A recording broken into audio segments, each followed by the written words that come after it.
em um determinado momento, as espécies aquáticas são tão numerosas, os experimentos genéticos são de tal ordem, que alguns desses resolvem caminhar para a Terra.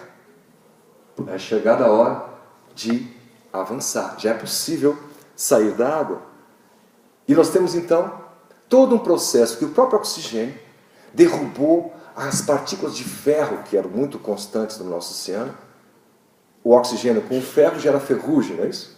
A ferrugem ficou lá no subsolo e muitos anos depois nós usamos essa fonte de minério de ferro para a vida que nós conhecemos, que veio de lá, dessas minúsculas bactérias. O efeito da vida é simplesmente monumental, maravilhoso. E os anfíbios que saem então do mar resolvem arriscar. Já no mundo onde por causa do oxigênio já havia vida, insetos, que são o que dominam o planeta, cada 4 animais, um é formiga. Em termos de quantidade, os insetos dominam o nosso mundo, né? Se houvesse uma pergunta para fazer para Deus, seria pulga. Por que da pulga? O Senhor tem uma explicação razoável? Né? E nós aprendendo. A história nossa começou lá atrás. E a maravilha da vida, que por acaso, como se precisava da água para viver, o que esses animais fizeram? Trouxeram consigo o ovo. E dentro do ovo tinha a água do oceano. Então eles podiam avançar na terra quilômetros, centenas de quilômetros, porque não precisava mais da água para procriar. O outro fenômeno aí encontrado pela própria vida é o acasalamento, a junção, a cooperação de dois seres para gerar a vida. Portanto, não andamos sozinhos, não somos independentes, andamos em grupo, coletivo e somos interdependentes. Está aí um primeiro aprendizado que a própria vida nos deu lá atrás no tempo. Então, para quem pergunta se o ovo veio antes da galinha ou não, veio. Bem antes. A galinha começa a aparecer lá, depois mais à frente, com os dinossauros. E esses anfíbios que já evoluem para répteis, vão dominando a vida e tornando-a e deixando-a cada vez mais complexas. E assim nós vamos caminhando e a vida vai encontrando o seu meio. Aqueles anfíbios que se tornam répteis passam a dominar completamente, e uma nova classe que nós conhecemos muito bem são os dinossauros. Grandes répteis. Povoaram o planeta. Dominaram o nosso planeta por mais de 150 milhões de anos. E os mamíferos, da onde nós descendemos geneticamente, eram tão somente uns punhados de pequenos animais. Ninguém ficava grande, porque os dinossauros dominavam, não deixavam. Então os mamíferos eram animais pequenininhos. O tempo passa, um asteroide de mais ou menos 9 quilômetros bate na Terra. A poeira causada por esse acidente interrompe a luz solar e a Terra esfria e encontra uma das eras do gelo, e os animais todos, exceto os que tinham poucos centímetros ou até 2 quilos, se extinguiram. Aqueles de 2 quilos, os mamíferos, não se extinguiram, porque eram pequenos demais para serem extintos nessa ocasião. Depois desse movimento, aqueles mamíferos passam a reinar.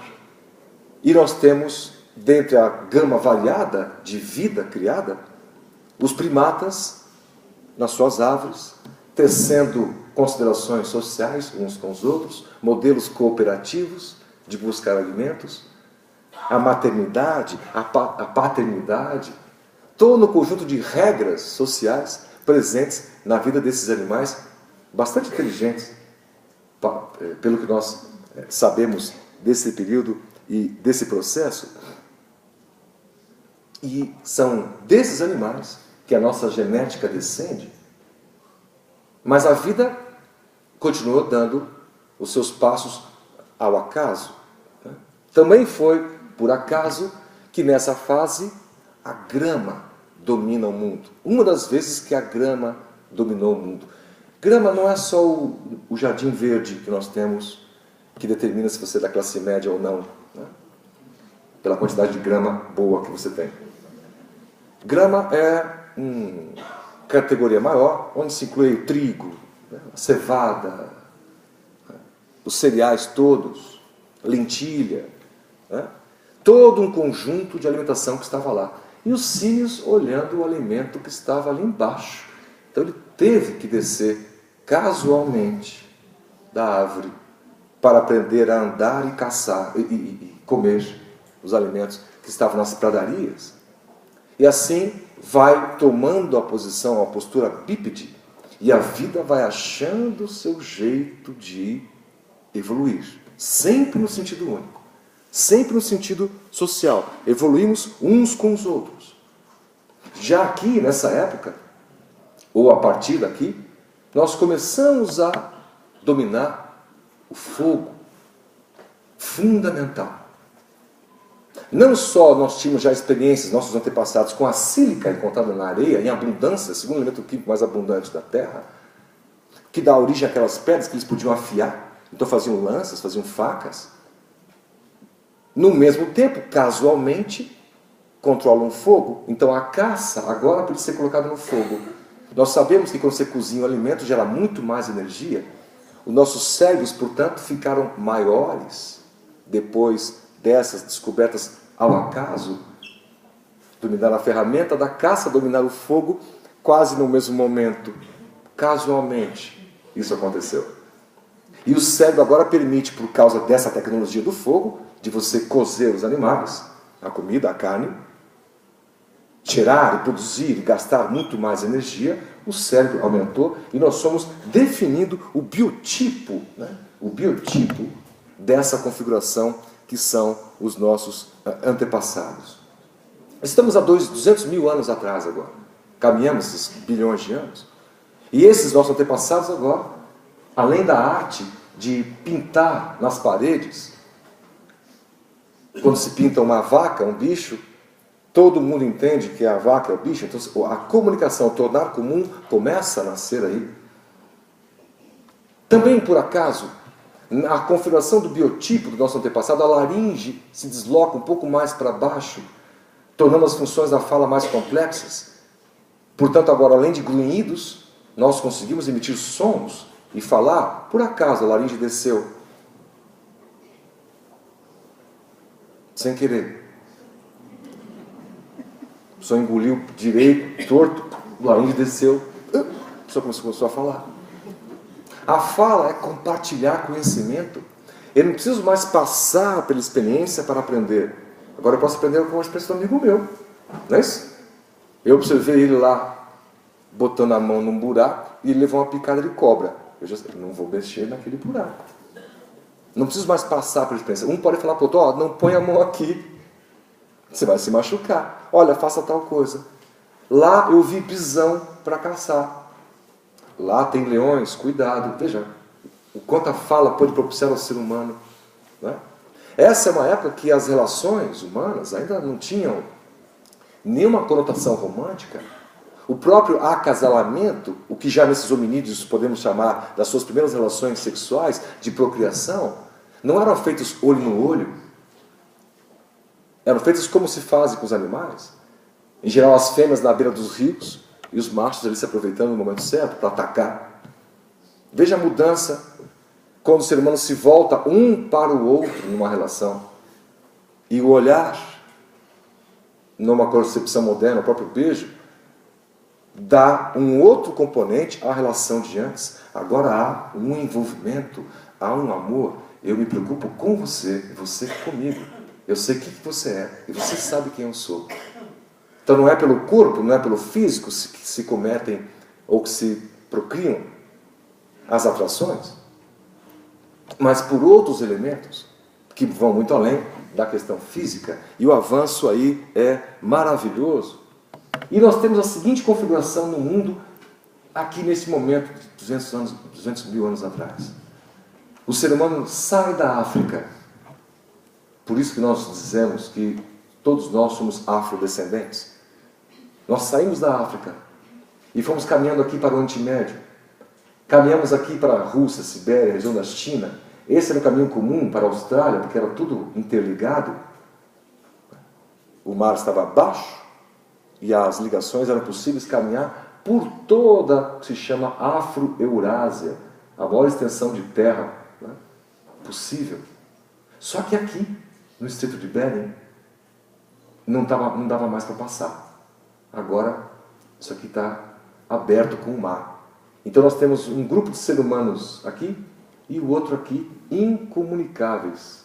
Eles não, o que eu fiz? Eles não se falam mais. Os cavalos, cuja origem é aqui das Américas, foram extintos todos, exceto alguns que passaram para cá antes de aqui estar só o mar, o canal. Então os cavalos puderam florescer depois, mais à frente, nas Arábias, por conta dessa, sem querer, ao acaso. Eles escaparam, porque depois foram uma ferramenta fundamental para o desenvolvimento do ser humano aqui. Tudo isso foi um acaso. Essa sucessão de coisas foram simplesmente ao acaso, no momento certo. É um acaso certeiro. Sabe aquele acaso certeiro? Que foi certo. Se os cavalos bobeassem um pouquinho para passar, não havia cavalos. Eles teriam sido extintos como todos os outros animais. Mas passaram alguns ali o suficiente para nós crescermos. E nós temos aqui o que nós lembramos das aulas de história do crescente fértil. Lembra do rio Tigre e Eufrates? A Mesopotâmia, quer dizer, Mesopotâmios, entre rios. Quando nós começamos a dominar a agricultura, a gente não precisou mais sair nômades atrás de alimento, estabelecemos em acampamentos que foram virando cidades. E nós dominamos, portanto, as sementes num momento crucial. De novo, o que salva o ser humano, uma outra revolução, é a grama, as sementes. Agora eu posso pegar aquela semente ínfima de cereal e plantar a semente disso, daquilo, aquilo outro. E a base da alimentação passa a ser as sementes e não a carne. O caçador-coletor precisa de 25 quilômetros quadrados para sobreviver, caçando animais.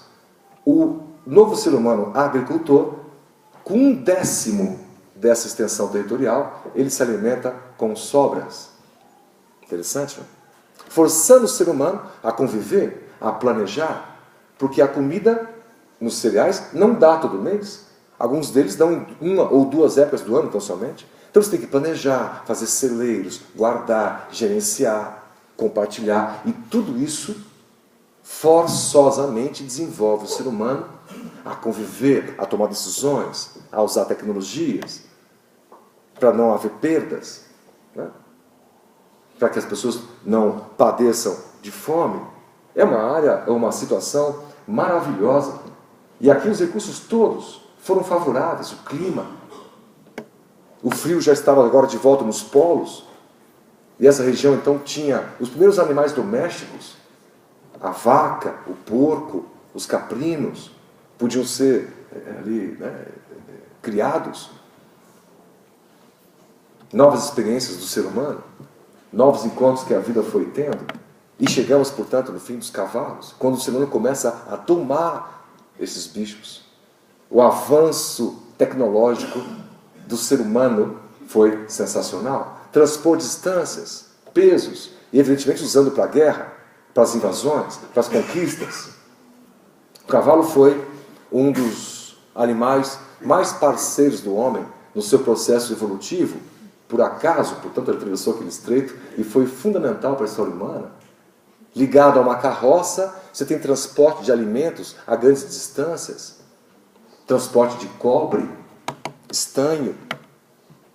Mais à frente, no tempo, o ferro, quando descoberto, e a união do ferro com o fogo, e nós podemos moldar espadas e atacar o outro ser humano. A gente adora atacar o outro ser humano.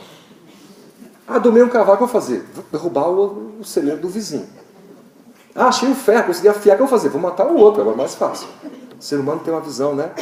Vou testar no outro a coisa, primeiro. Se der certo. E aí, nós temos essa configuração de mundo e uma outra coisa absolutamente ao acaso. As grandes religiões do mundo são monoteístas. Entre os iniciados dos egípcios, monoteístas, para a população mais a plebe, se permitiam o culto às divindades, como se fossem politeístas, mas todos com uma sensação, ou no fim das contas, com a devoção para um ser, seja o Deus Sol, seja o Deus isso ou aquilo, um ser. É como se o ser humano reconhecesse em partes diferentes do globo